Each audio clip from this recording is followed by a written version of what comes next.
Welcome to physics class. Myself Puneet, your physics teacher. Today in this video we are going to talk about Unit 1 Electrostatics और उसके अंदर हम पढ़ने वाले हैं Chapter 1 Electric Charges and Fields.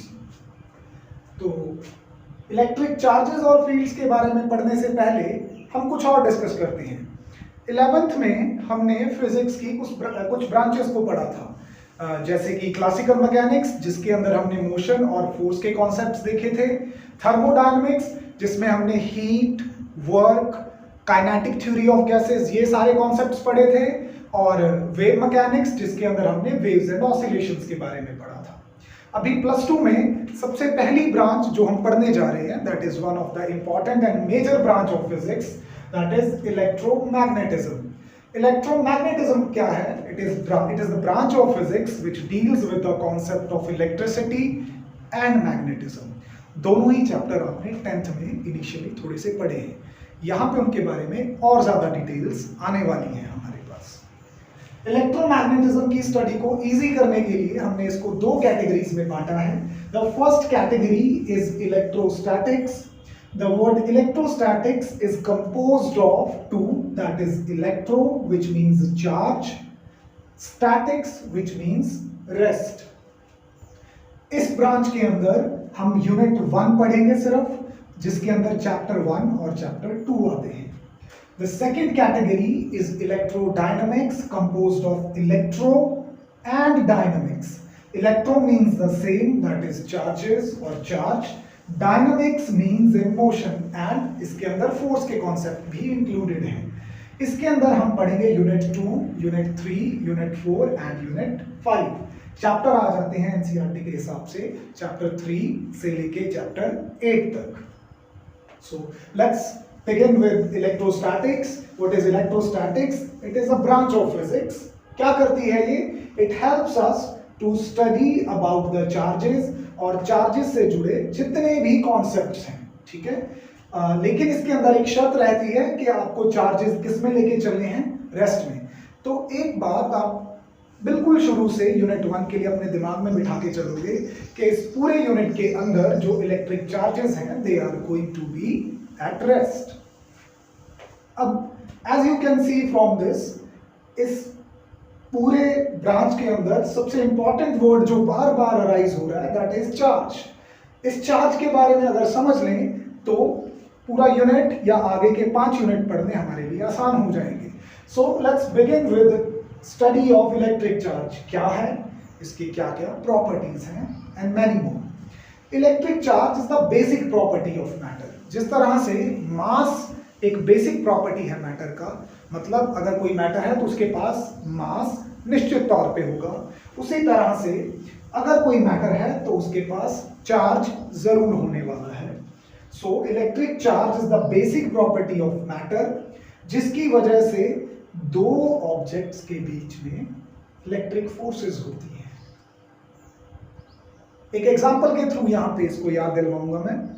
बचपन में या अभी भी कई बार अगर आप अपने ये ट्राई किया है कि you take a plastic scale, उसको अपने ड्राई हेयर में रब करो और छोटे छोटे पेपर बिट्स के पास लेके जाओ, तो वो स्केल उन पेपर बिट्स को क्या करने लगता है? अपनी तरफ कई बार अट्रैक्ट करने लगता है। तो ये क्यों हुआ?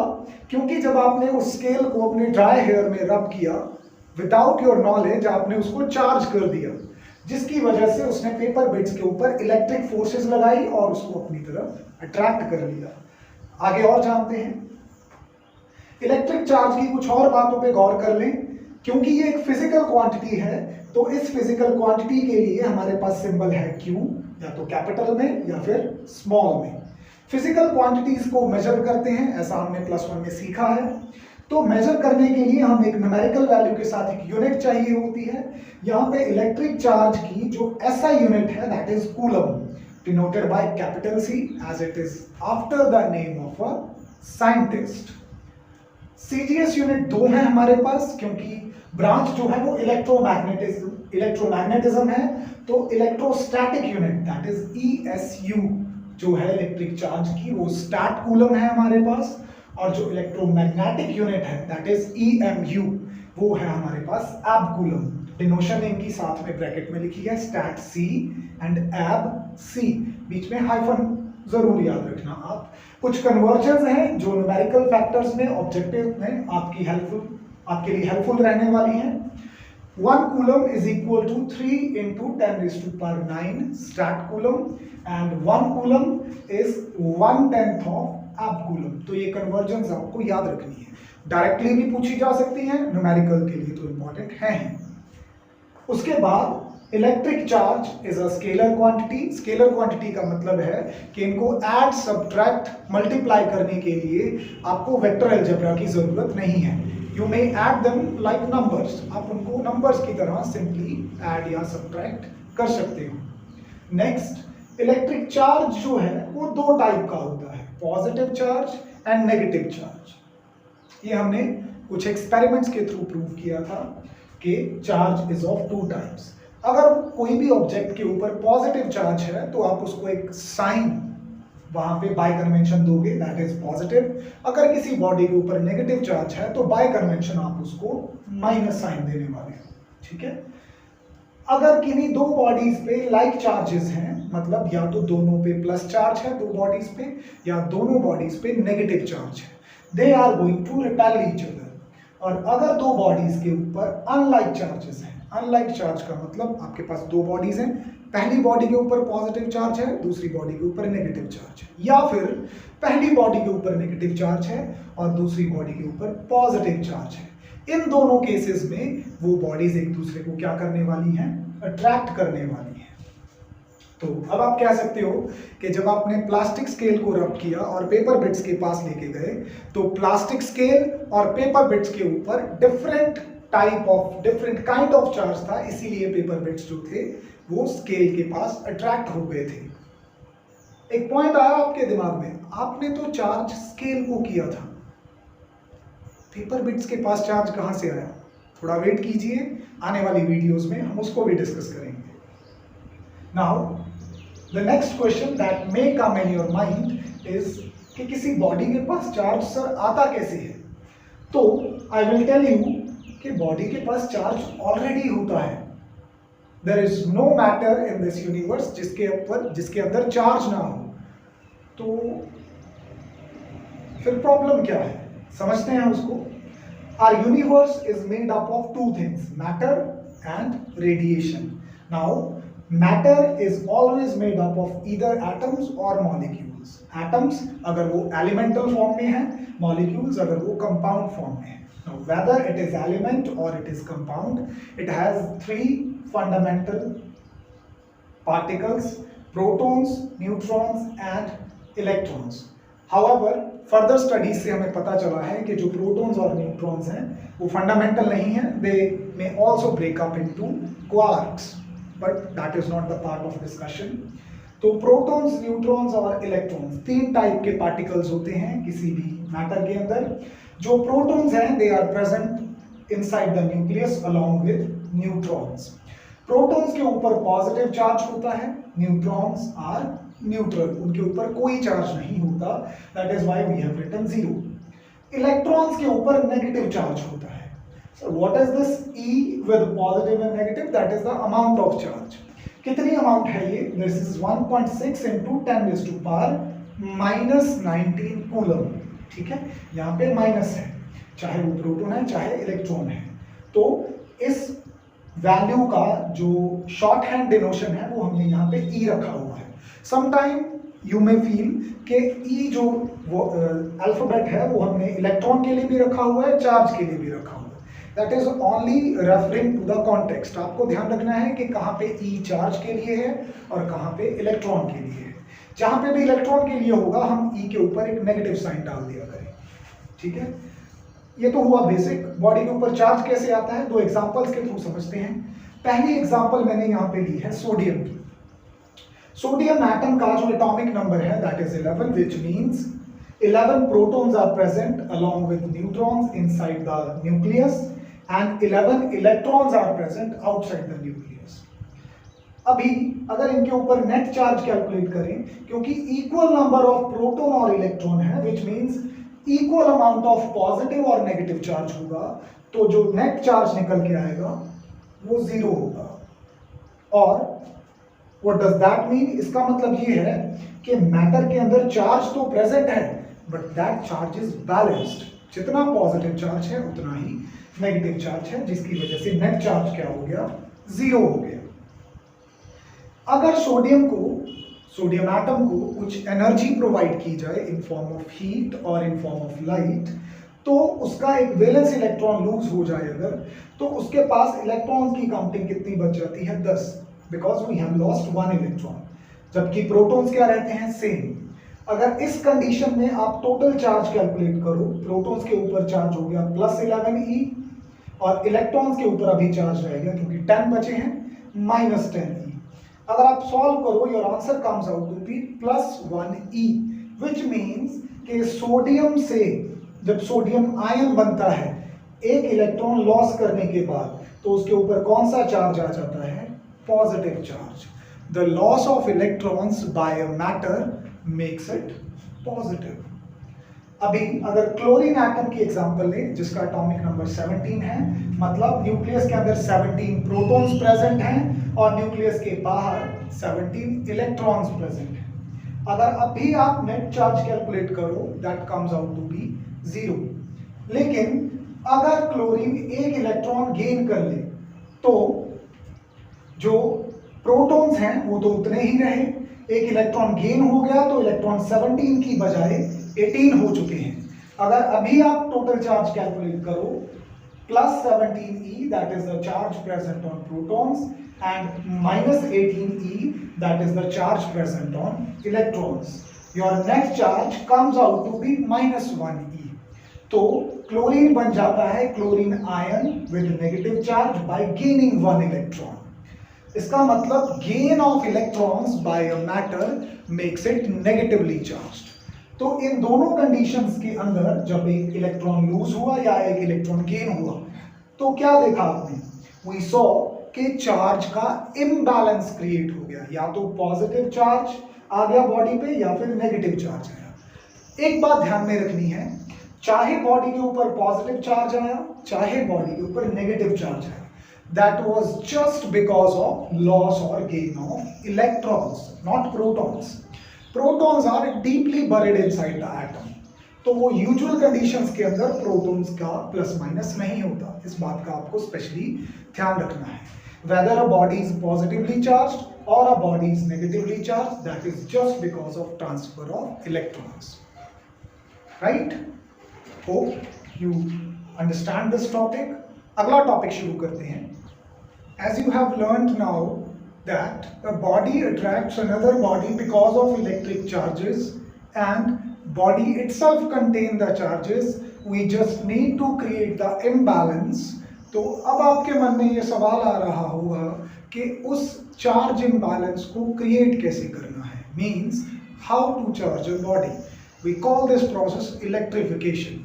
बट इलेक्ट्रिफिकेशन सीखने से पहले आपको कुछ और चीज़ें सीख लेनी बहुत ज़रूरी हैं। बहुत बेसिक सी चीज़ें हैं, आपने पहले सुना है इनके बारे में, बट उसमें थोड़ी सी चीज़ें और ऐड ऑन हो जाएंगी। जैसे सबसे पहले कंडक्टर्स एंड इंसुलेटर्स के बारे में। यू नो दैट हमारे पास जितने भी मैटर हैं, we can categorize them into 3। One are conductors, second are insulators and third are semiconductors और मेटलॉइड्स। तो यहाँ पे हम सबसे पहले कंडक्टर और इंसुलेटर्स के बारे में बात करने वाले हैं। What are conductors? Conductors which allow the flow of free charges through them. अब ये free charges कौन होते हैं? वही valence electrons, which are only present in metals. उसमें जो valence electron होते हैं, each metal atom contribute to that and allows the electrons to move inside the matter randomly but not to leave the surface.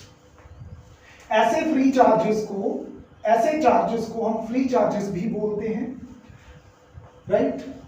और ये बहुत सारे होते हैं मेटल के अंदर। नेक्स्ट, दूसरी बात जो आपको सबसे इंपॉर्टेंटली यहाँ पे सीखनी है, इलेक्ट्रिफिकेशन में यूज होगी ये, कि अगर किसी भी मेटलिक कंडक्टर को कुछ amount of certain amount of positive और नेगेटिव चार्ज दिया जाता है, तो जैसे ही चार्ज इस मेटल बॉडी के पास आता है, तो ये मेटल बॉडी उस चार्ज को अपनी सरफेस के ऊपर क्विकली और यूनिफॉर्मली डिस्ट्रीब्यूट कर लेगी।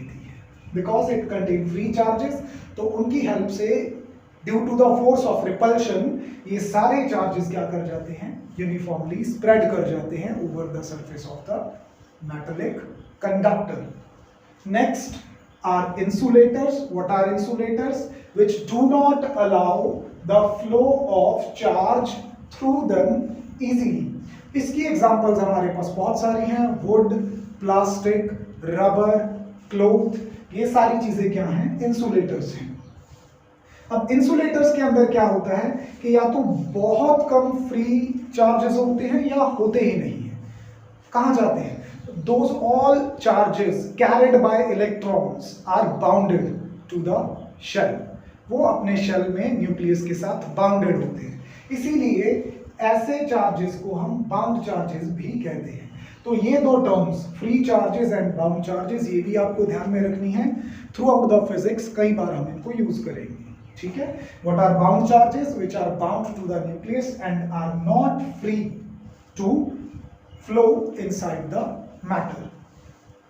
दूसरी इंपॉर्टेंट बात, सबसे इंपॉर्टेंट बात जो यहां पे आपको सीखनी है कि अगर आपके पास कोई इंसुलेटर बॉडी है, आप उसको सर्टेन अमाउंट ऑफ पॉजिटिव या फिर नेगेटिव चार्ज देते हो बाय टचिंग इट, तो क्या होगा कि वो चार्ज जो है, जहां पे आप फिजिकल कांटेक्ट बना के उस इंसुलेटर के साथ चार्ज को डिपॉजिट करोगे, वो वहीं पे स्टे कर जाएगा, लोकलाइज हो जाएगा, वहीं पे फैलेगा नहीं. Because The matter does not allow the flow of charges. इसीलिए ये वहीं पे रह जाते हैं जहां पे आपने इनको डिपॉजिट किया. मतलब अगर वो प्लास्टिक का स्केल का एक थोड़ा सा एज मैं अपने हेयर में रब कर रहा था, तो उस एज पे ही चार्ज डेवलप होगा, पूरे के पूरे स्केल पे चार्ज डेवलप नहीं होगा. You need to remember this. दूसरा कॉन्सेप्ट पुराना है, बिल्कुल आपने 10th में पढ़ा है, अर्थिंग एंड ग्राउंडिंग. एक बार फिर से इसको देख लेते हैं. थोड़ी नई चीजें ऐड हो गई. एक तो ये चीज काम कैसे करती है, अर्थिंग, और दूसरा इसका सिंबल क्या है. सो व्हाट इज अर्थिंग और ग्राउंडिंग? बेसिकली आपने अपने घर में कुछ अप्लायंसेस जैसे कि रेफ्रिजरेटर, एयर कंडीशनर या बहुत से ऐसे अप्लायंसेस जिनकी आउटर बॉडी मेटल की बनी हुई है, उसमें जो वायर्स हैं वो 3 तरह की देखी होंगी. Yes, one is red which is live wire, carries electricity, neutral wire which completes the circuit, and there is a third wire of green color, we call it earth wire. Yes, that is, इस wire का काम क्या होता है कि इसकी help से उस मेटालिक बॉडी के ऊपर किसी भी डिफॉल्ट की वजह से, किसी खराबी की वजह से अगर कोई चार्ज डिपॉजिट हो जाए, लीक आउट हो जाए उसके ऊपर, तो उसको ग्राउंड के साथ क्या कर लिया जाता है, शेयर कर लिया जाता है. मतलब एक अप्लायंस है आपके पास, उसके अंदर कोई खराबी आ गई, कोई इंसुलेशन बिगड़ गई, जिसकी वजह से उस बॉडी के ऊपर चार्ज आ गया. अगर आप उस मेटालिक बॉडी को टच करोगे तो वो चार्ज आपकी बॉडी से फ्लो करेगा, जिसकी वजह से आपको एक इलेक्ट्रिक शॉक लगेगा. आपको उस इलेक्ट्रिक शॉक से बचाने के लिए उसकी बॉडी के साथ एक एक्स्ट्रा वायर कनेक्ट कर दी जाती है. वो एक्स्ट्रा वायर हेल्प करती है उस अप्लायंस को, जितना भी वो एक्सेस चार्ज अपने ऊपर लिए बैठी है उसको ग्राउंड के साथ शेयर कर ले, उसको भेज दे वहां. ठीक है. इंपॉर्टेंस इसकी बता ही दी है मैंने आपको कि जब आप उसको टच करो तो आपको इलेक्ट्रिक शॉक ना लगे. इसके साथ साथ जो अप्लायंस है वो भी सेफ रहता है. क्या मेथड है, कैसे करते हैं अर्थिंग किसी भी मेटालिक बॉडी की, किसी अप्लायंस की मेटालिक बॉडी की? एक एक्स्ट्रा वायर लेते हैं, एक एज उसका वायर का एक एंड जो है मेटल बॉडी के साथ कनेक्ट कर देते हैं, और दूसरा एंड जो है एक मेटल प्लेट के साथ कनेक्ट करके उस मेटल प्लेट को ग्राउंड में दबा देते हैं. कितना गहरा? जहां पे जाके जो सॉइल है वो मॉइस्चर आनी शुरू हो जाए, थोड़ा सा मॉइस्चर हो सॉइल के अंदर, वहां पे इसको बरीड कर देते हैं प्लेट को. कई बार नोइंगली उसके साथ थोड़ी लाइम यानी कि चूना मिट्टी या नमक डाल दिया जाता है. यू नो दैट कि उनके पास कुछ फ्री चार्जेस होते हैं, राइट. अब इसका फायदा क्या होगा वो देख लेते हैं. इसके लिए ये जानना जरूरी है कि ग्राउंडिंग काम कैसे करती है. देखो बेटा, जब भी किसी बॉडी के ऊपर चार्ज आता है, either it is positive charge due to the lacking of electrons, या फिर उसके ऊपर आ जाता है negative charge due to excess of electrons. तो इसका मतलब ये है कि अगर किसी बॉडी को न्यूट्रलाइज करना है तो अगर उसके ऊपर पॉजिटिव चार्ज है तो उसको नेगेटिव चार्ज सप्लाई करके वो चार्ज न्यूट्रलाइज कर दिया जाए, या फिर अगर उसके ऊपर एक्सेस ऑफ नेगेटिव चार्ज है इलेक्ट्रॉन्स की फॉर्म में तो उसको बाहर निकाल लेना चाहिए। तो अर्थिंग जो है आपके लिए कुछ ऐसा ही करती है। जो दूसरा जो मॉइस्ट सॉइल में बरेड था, वहां पे मॉइस्ट सॉइल या फिर वो लाइम या फिर चूना मिट्टी या फिर वो नमक या तो इलेक्ट्रॉन्स प्रोवाइड कर देते हैं अगर पॉजिटिव चार्ज है, या इलेक्ट्रॉन्स को ले जाते हैं वायर के थ्रू अगर एक्सेस ऑफ नेगेटिव चार्ज है। दोनों ही केसेस में आपकी जो मेटालिक बॉडी है वो क्या हो जाती है, न्यूट्रलाइज हो जाती है। अब फिजिक्स में हम सिंबल्स यूज करते हैं इलेक्ट्रिसिटी में, स्विच का सिंबल, सेल का सिंबल, बल्ब का सिंबल, इलेक्ट्रिकल वायर्स का सिंबल, वोल्ट मीटर का सिंबल। उसी तरह से अर्थिंग या ग्राउंडिंग प्रोसेस जो है उसका भी सिंबल होता है, जिसमें एक कनेक्टिंग वायर के साथ हम कुछ ऐसे लाइंस दिखा देते हैं। This represents the grounding. Hope the topic is clear. इसको सीखने के बाद हम इलेक्ट्रिफिकेशन यानी कि चार्जिंग ऑफ बॉडीज और उसके मेथड्स सीखेंगे। एक बॉडी दूसरी बॉडी के ऊपर इलेक्ट्रिक फोर्सेस तभी अप्लाई कर पाती है जब उसके ऊपर इलेक्ट्रिक चार्ज होता है। तो आज की वीडियो में हम सीखेंगे कि किसी बॉडी के ऊपर एक्सेस चार्ज कैसे डेवलप किया जाता है। Means we are going to discuss the methods of charging a body, and the charging of body with excess charge is known as electrification। तो आइए शुरू करते हैं आज का topic, that is electrification। First question, what is electrification? The process of charging a body with excess charge, like you charge your mobile phones, your laptops। तो उसी तरह से एक ऑर्डिनरी मैटर को कैसे हम इलेक्ट्रीफाई कर सकते हैं, कैसे चार्ज कर सकते हैं, आज हम वो सीखने वाले हैं। So we have three methods of electrification। हमारे पास 3 मेथड्स हैं इलेक्ट्रिफिकेशन के।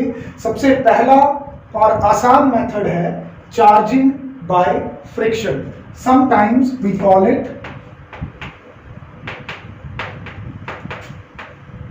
Frictional electrification. क्या होता है बेटा इस मेथड में? सपोज करो कि आपके पास 2 बॉडीज है, body A and body B. When you rub them against each other, जब आप उनको आपस में रगड़ते हो तो क्या होता है? हमने +1 में पढ़ा है कि 2 सरफेसेस को जब भी एक दूसरे के विद रिस्पेक्ट टू मूव करवाते हैं तो उनके बीच में कौन सी फोर्सेस बर्थ लेती हैं? Yes, friction forces. और जब भी हम बॉडीज को मूव करवाने के लिए उस फ्रिक्शन फोर्स के अगेंस्ट जाके वर्क करते हैं तो there is production of some heat energy. अब इस हीट एनर्जी को या तो बॉडी ए एब्सॉर्ब करेगी या बॉडी बी एब्सॉर्ब करेगी, दोनों भी कर सकती हैं। लेकिन होगा क्या यहाँ पे कि दोनों में से एक बॉडी अपने इलेक्ट्रॉन लूज कर देगी और उन लूज किए गए इलेक्ट्रॉन्स को दूसरी बॉडी क्या कर लेगी? गेन कर लेगी। मतलब मैं कह सकता हूं कि जब मैं इन दोनों ऑब्जेक्ट्स को आपस में रब कर रहा था तो हीट एनर्जी जो एब्जॉर्ब की इन ऑब्जेक्ट्स ने, इनमें से किसी एक ऑब्जेक्ट ने अपने इलेक्ट्रॉन्स को दूसरे ऑब्जेक्ट में क्या कर दिया? ट्रांसफर कर दिया। अब इलेक्ट्रॉन अगर ट्रांसफर होंगे तो क्या ट्रांसफर होगा? Their properties, and charge is one of their property. तो इलेक्ट्रॉन के ट्रांसफर होते ही चार्ज भी साथ में ट्रांसफर हो जाएगा। जो बॉडी इलेक्ट्रॉन गेन करेगी उस पे कौन सा चार्ज आ जाएगा? Negative charge. This we studied in last lecture. जो बॉडी इलेक्ट्रॉन लूज करेगी उस पे कौन सा चार्ज आ जाएगा?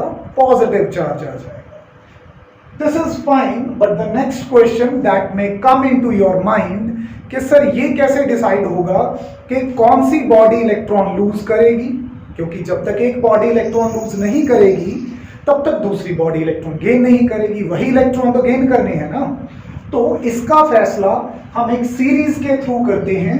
We call this series electrostatic series.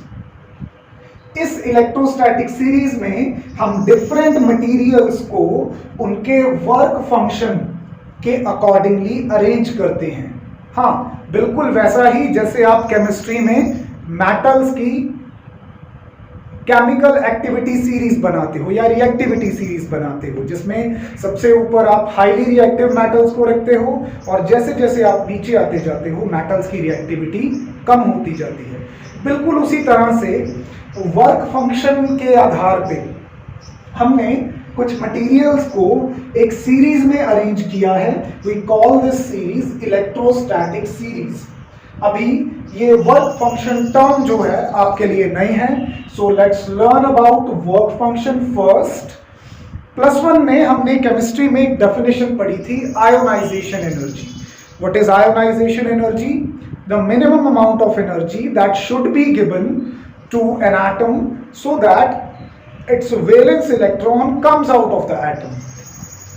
उसी तरह से वो मिनिमम एनर्जी जो किसी मैटर को दी जानी चाहिए इन फॉर्म ऑफ हीट और लाइट, ताकि उसके अंदर से जो इलेक्ट्रॉन है वो बाहर आ जाए। So the minimum amount of energy that is required to kick out electrons from the matter surface is called work function. अब यहां पे मैंने कुछ मटेरियल्स को अरेंज किया है, जैसे कि ग्लास, वूल, कैट फर या फिर ह्यूमन हेयर, हमारे जो बाल होते हैं, सिल्क, कॉटन, पैराफिन वैक्स। इसके बाद आ जाता है एबोनाइट। एबोनाइट क्या होता है? Ebonite is kind of rubber, एक टाइप की रबर है यहाँ पे। उसके बाद आ जाता है प्लास्टिक, देन लास्ट पे आ जाता है हमारे पास ऑर्डिनरी रबर। ग्लास का वर्क फंक्शन जो है वो सबसे कम है और जैसे जैसे नीचे बढ़ते जाते हैं वर्क फंक्शन बढ़ता जाता है। This downward arrow shows the same. The object which lies at the top have low work function and as we move down the series the work function becomes high. अब जितना कम work function होगा object को, matter को, उतनी कम energy चाहिए होगी electrons को अपने अंदर से बाहर निकालने के लिए। तो इसका मतलब ये है कि अगर मैं ग्लास को सिल्क के साथ या ग्लास को ह्यूमन हेयर के साथ रब करूं तो क्या होगा कि जो ग्लास है वो अपने इलेक्ट्रॉन इजीली बाहर निकाल देगा। उन बाहर निकाले गए इलेक्ट्रॉन्स को ह्यूमन हेयर या सिल्क, जिस चीज के साथ आपने रब किया था, उन इलेक्ट्रॉन्स को क्या कर लेगी? वो गेन कर लेगी, जिसकी वजह से ग्लास के ऊपर पॉजिटिव चार्ज आ जाएगा, डेफिशिएंसी ऑफ इलेक्ट्रॉन, और ह्यूमन हेयर या सिल्क के ऊपर नेगेटिव चार्ज आ जाएगा क्योंकि उसने एक्सेस ऑफ इलेक्ट्रॉन्स को एक्सेप्ट कर लिया था। So this series helps you to decide कि अगर आप दो ऑब्जेक्ट्स को रब कर रहे हो तो उनमें से कौन सा ऑब्जेक्ट पॉजिटिवली चार्ज होगा, which have week hold on electrons, मतलब जिसका वर्क फंक्शन क्या है? कम है, वो पॉजिटिवली चार्ज हो जाएगा। और उसके कंपैरिजन में दूसरा ऑब्जेक्ट जिसका वर्क फंक्शन ज्यादा है वो इलेक्ट्रॉन एक्सेप्ट कर लेगा और उसके ऊपर कौन सा चार्ज आ जाएगा? Negative charge. So isn't it very easy method? और जो लास्ट लेक्चर में मैंने आपके बचपन की वो एक्टिविटी बताई थी, किसी प्लास्टिक स्केल को हेयर में रब करने वाली, उसको भी आप यहाँ आसानी से समझ सकते हो। See, we have plastic scale with us. उसको जब ह्यूमन हेयर के साथ रब करेंगे तो human hair are on the lower work function side और प्लास्टिक स्केल का वर्क फंक्शन क्या है? ज्यादा है। तो जब हम अपने बालों में स्केल को रब करते हैं तो ह्यूमन हेयर लूज इलेक्ट्रॉन किसको? To the plastic scale. तो इसका मतलब वहां पे हमारे हेयर पॉजिटिवली चार्ज हो जाते हैं और जो प्लास्टिक स्केल है वो नेगेटिवली चार्ज हो जाता है। ठीक है, चलिए फर्स्ट मेथड क्लियर होने के बाद हम सेकंड मेथड पे चलते हैं। Second method of electrification we see we have the method of charging an uncharged conductor by conduction. By conduction means the uncharged conductor and the charged conductor are going to touch each other. Now I have drawn a simple diagram to demonstrate it. Suppose we have a charged conductor named as A, and we have another uncharged conductor named as B. Initially, they are not in contact with each other, but if conductor A touches conductor B, or the material A which touches material B, there is some transfer of same kind of charge from A object to B object, and this charge acquired by B is actually the same kind as that of A. मतलब अगर A body पे positive charge था तो B body के ऊपर भी positive charge आएगा, और अगर A बॉडी के पास नेगेटिव चार्ज था which is explained in this diagram, तो B बॉडी के ऊपर भी नेगेटिव चार्ज ही डेवलप होगा. Now there may be further two cases. जो आपका B ऑब्जेक्ट है that may be conductor or that may be insulator. क्या होगा कि अगर बॉडी भी कंडक्टर है तो वो जो बॉडी ए से चार्ज एक्वायर करेगी वो उस चार्ज को यूनिफॉर्मली अपनी बॉडी के ऊपर क्या कर लेगी, स्प्रेड कर लेगी. ऐसा क्यों होता है? क्योंकि this negative charge carried by electrons repel each other, क्योंकि सेम काइंड के चार्ज हैं तो एक दूसरे को रिपेल करेंगे और सब अपने आप को यूनिफॉर्मली यहाँ पे क्या कर लेंगे, डिस्ट्रीब्यूट कर लेंगे. लेकिन अगर बॉडी भी इंसुलेटर है, मतलब वहां पे फ्लो ऑफ चार्ज पॉसिबल नहीं है, तो जो पॉइंट ऑफ कांटेक्ट होगा, जैसे यहाँ पे ये वाला पॉइंट ऑफ कांटेक्ट है, उस पॉइंट ऑफ कांटेक्ट पे जो चार्ज जाएगा बॉडी ए से बॉडी बी पे, वो वहीं पे लोकलाइज हो जाएगा, मतलब वहीं पे ठहर जाएगा. तो that is the basic difference between the charge transferred with touch to a conductor और टू एन इंसुलेटर. ठीक है, this is the second method of electrification of a body. Third method is electrification of a body by the process of induction. उसको देख लेते हैं. In third method of electrification, that is charging by induction, what happens when we bring a charged conductor near an uncharged conductor, what happens is there is development of charge. कैसे होता है वो देख लेते हैं.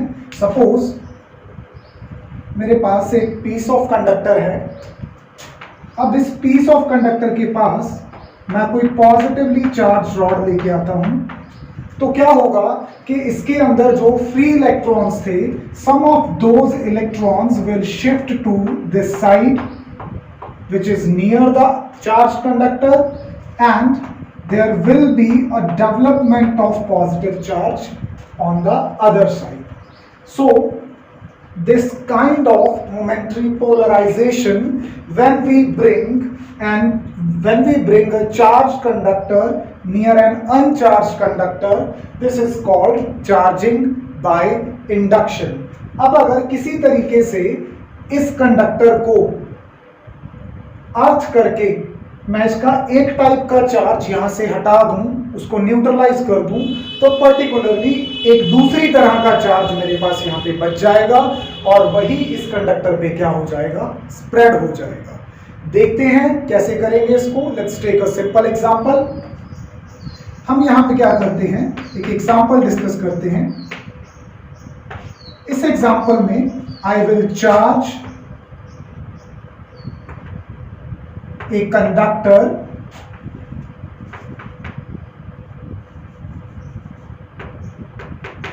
with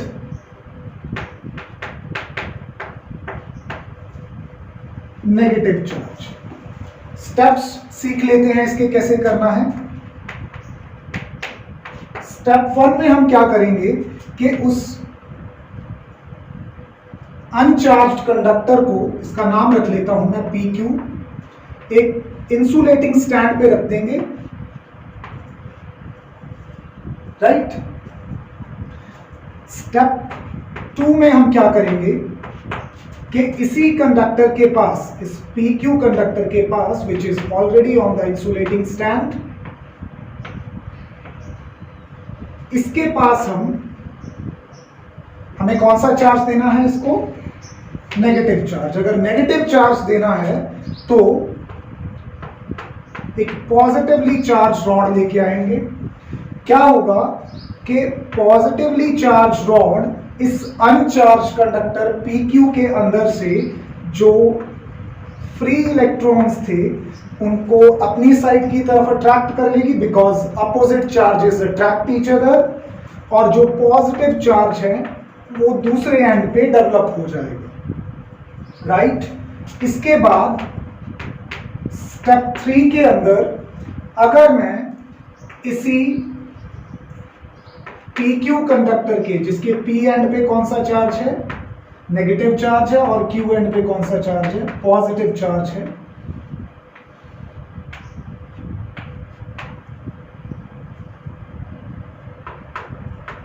कीप इन माइंड कि आपको वो जो रॉड थी वो करीब ही रखनी है इसके, जैसे स्टेप 2 में था, और इसकी Q साइड को यहां पे क्या कर दूं, किस चीज का सिंबल था बेटा, ये अर्थिंग का, यस। अगर इसकी Q साइड को अर्थ कर दूं मोमेंटेरली, मतलब कम टाइम के लिए, बहुत कम समय के लिए, तो अर्थ से जो फ्री इलेक्ट्रॉन्स होंगे मॉइस्ट सॉइल में, वो इलेक्ट्रॉन्स इस Q साइड को क्या कर देंगे, न्यूट्रलाइज कर देंगे, और फिर इस अर्थिंग को हम हटा देंगे। उसके बाद स्टेप 4 में क्या होने वाला है कि ये जो नेगेटिव चार्ज सिर्फ बच गया था इस पे, क्योंकि पॉजिटिव चार्ज तो न्यूट्रलाइज हो गया, अब ये जो नेगेटिव चार्ज बच गया था, क्योंकि PQ इज अ कंडक्टर, तो इस कंडक्टर के ऊपर यूनिफॉर्मली क्या हो जाएगा, स्प्रेड हो जाएगा। This is how you have charged a given conductor PQ negatively, ठीक है बेटा। अगर क्वेश्चन चेंज होके आ जाए एग्जाम में that we have to charge a conductor with positive charge, यहां पे नेगेटिव की बजाय क्या आ जाए, पॉजिटिव आ जाए, तो आपको क्या करना है कि अगर कंडक्टर को पॉजिटिवली चार्ज करना है तो यहां पे रॉड कौन सी लेनी है, negatively charge rod. Negatively charge rod बनाने के लिए आप कुछ कर सकते हो, जैसे एक प्लास्टिक रॉड को सिल्क क्लॉथ के साथ अगर आप रब करोगे तो वो कौन सी चार्ज रॉड होगी, वो नेगेटिवली चार्ज रॉड होगी, ठीक है।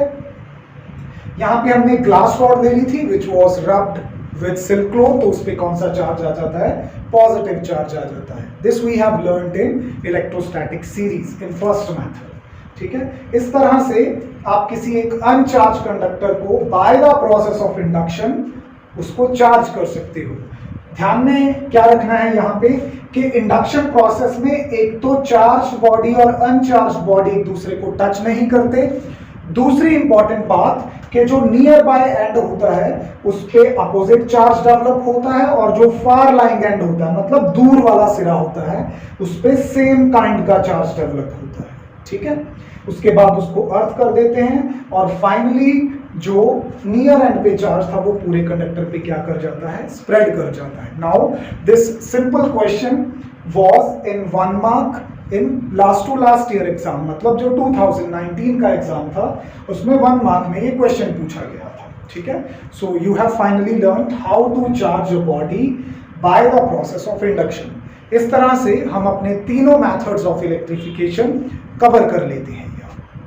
In second example, I'm gonna show you how to charge two conducting spheres, that too oppositely.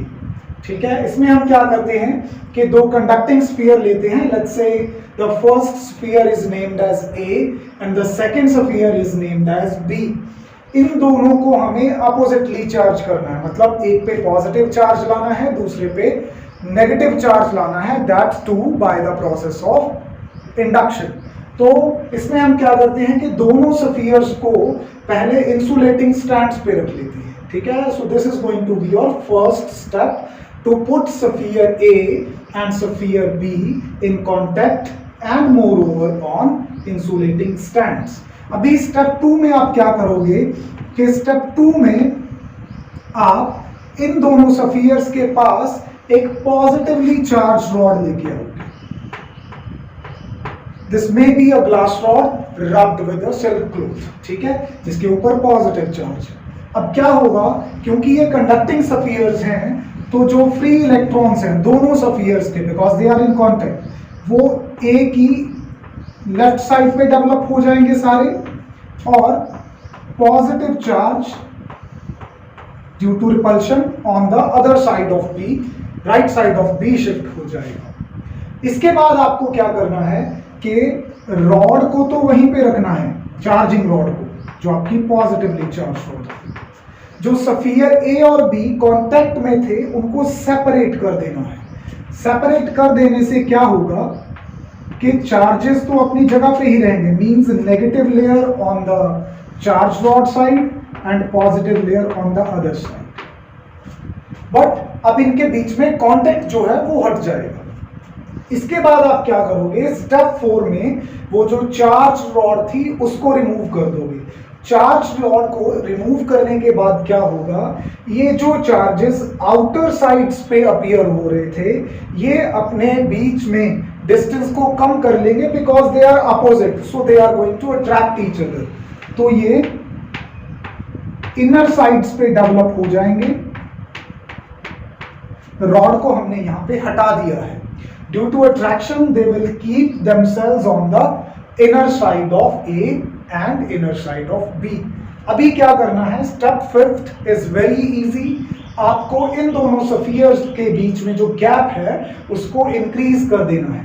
Gap increase करने से क्या होगा, इनके बीच में जो फोर्स ऑफ अट्रैक्शन है वो बहुत कम हो जाएगी और ये जो चार्जेस थे ये पूरे सफियर के ऊपर यूनिफॉर्मली क्या कर जाएंगे, स्प्रेड कर जाएंगे। तो इनिशियली जो आपके पास सफियर ए और B which were uncharged in step 1, you have charged them oppositely in step 5. So this is called charging two conducting spheres by the process of induction. यहां से भी आपका CBSE बोर्ड का 2019 का एक क्वेश्चन बना था जिसमें आपको दो स्फीयर्स को चार्ज करने के लिए कहा गया था oppositely bye the process of induction.